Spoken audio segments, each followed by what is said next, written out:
Takayuki tumbuh sebagai anak tunggal dalam keluarga sederhana yang penuh kasih. Ayah dan ibunya selalu melihat potensi besar dalam dirinya, mendukung setiap langkah yang ia ambil untuk mengejar mimpi sebagai desainer interior. Sejak kecil, Takayuki gemar menggambar sketsa bangunan, membayangkan ruang-ruang yang bisa menjadi tempat orang lain merasa aman dan bahagia.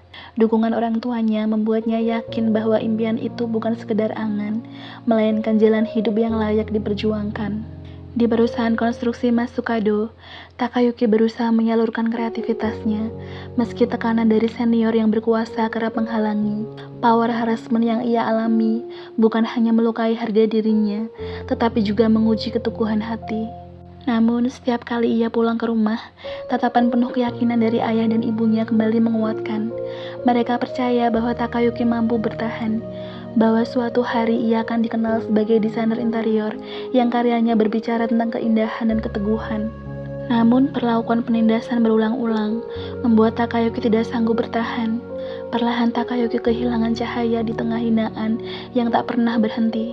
Setiap rancangan yang ia buat, setiap garis yang ia tarik seakan diruntuhkan oleh suara senior yang meremehkan.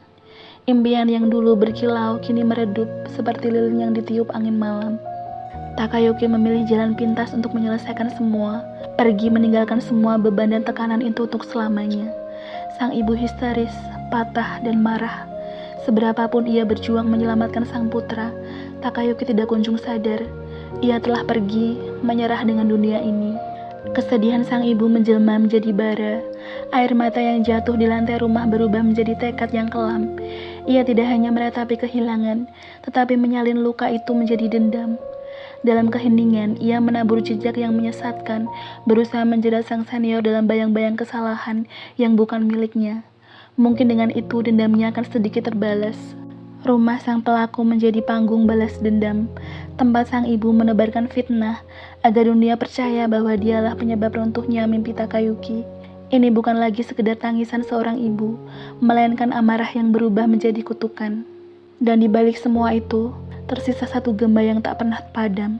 Mimpi Takayuki sebagai desainer interior yang kini hanya hidup dalam kenangan orang tuanya. Sebuah mimpi yang hancur oleh penghinaan, namun tetap abadi dalam puisi kehilangan.